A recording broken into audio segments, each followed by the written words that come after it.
is the latest iteration of protein eggs. So what I have in here is vegan protein powder. So this contains 77 grams of protein per 100 gram, but it is also vegan protein, which means it is less bioavailable. Maybe 80% of it is bioavailable or something like this. I don't know if the combinations of the different proteins in there make it more bioavailable in total, because there is this thing called a compound effect of bioavailability, which is not really a name. But if you have like eggs as well as potato, the bioavailability overall is more than 100. The second ingredient of this is eggs. So for every 14 scoops, so this is in total 40 scoops, I also have this already, of vegan protein powder, which is quite a little bit of protein. What I then add, so this is just the serving I make in this, which is not necessarily what I then eat in one serving. Now, for this here, for every 12 scoops of this, I add then 4 scoops of egg vegan protein powder, which contain 1-to-1 protein to egg powder. So the egg powder, so I don't add basically normal eggs, but I add egg powder.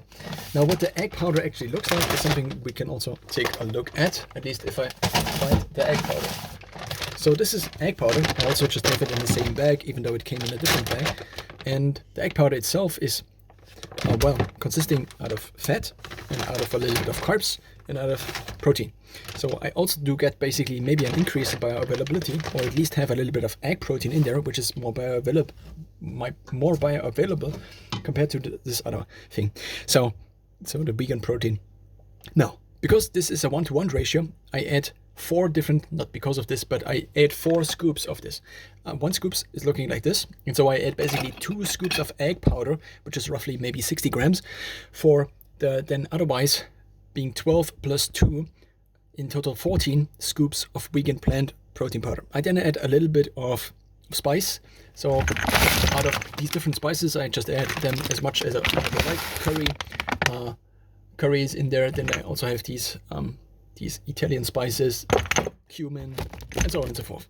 Then I also add paprika and, curry. Also, I don't add salt because I already have, for every 15 scoops of either the plant protein powder or the egg and plant protein powder, I already have 2 tablespoons, which is roughly 20 grams of spice mix, which is looking like this, which is just a soup spice mix. And I add this, and it's also sugar-free. Most spice mixes like these, soup spice mixes like these, are not sugar-free. And I add these basically for every 15 scoops, which I have in a bag, I add 2 tablespoons of the spice, which means I don't have to additionally add salt or something like this. I could, but, it is not really necessary, because the plant protein powder, or the meal shakes, this is roughly for meal shakes. I just happen to now make this recipe out of my kind of meal shakes or powder, which means that it is already kind of proportionally sorted.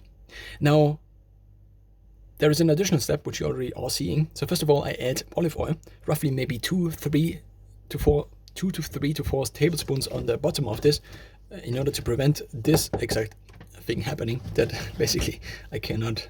So now the heat is only going through this layer of protein powder, which is already at the bottom, on the bottom. Then the next step is that I add the vegetables once, but only once the protein powder is reasonably dry, because otherwise the thing that is currently happening, which is that the water from the spices, not from the spices, but from the vegetables, is basically pouring already into the protein powder. And therefore, what I'm trying to achieve with frying the protein powder is to make it kind of into these clumps, and also into kind of crispy clumps, which sometimes works, but only if I didn't add the vegetables already for a previous video. So now, the reason I made this additional video is mostly to add the additional information that I also have eggs in there, and I previously called it also protein eggs. I had through the years many different versions of the protein eggs, and they were at some point also without protein. Now the protein was only from the eggs, but this was not sufficient, and this I paid the cost in terms of basically lack of any progress in my strength training for this. I had nuts in there. And that's mostly it. I try to basically live on vegetables, nuts, plus eggs. And this did not work very well in the long term. My body composition changed to the worst it has ever been. I think mostly this is due to the fact that I had so much fat in there, but also carbs, because the nuts are kind of fat, carbs, and protein, but the fat is very high, and so I seem to have, basically I had fat built up after almost every meal. I also try to sometimes eat one meal a day, or only during a certain period of the day, so a couple of hours, which then meant that I had to get in also lots of fat in order to maybe account for the calories, or at least my body tried to stir me towards this. And well, eating much protein is also lots of volume, as you kind of are seeing here. This is maybe what I will eat today. It's a lot of protein, but I mean, if I am lying awake hungry at night and then I eat protein, and then that's solving the issue and I actually fall asleep, then, well, I can use this as a cue, or I can say, okay, some nutritional agency thinks I shouldn't consume as much protein. But I also recently talked to other people as well, which are also kind of consuming lots of protein, which are also doing strength training, because I do strength training a couple of times a week. Now, this is also, in terms of price, fairly cheap, because I need to consume as much protein as I do in order to not feel hungry.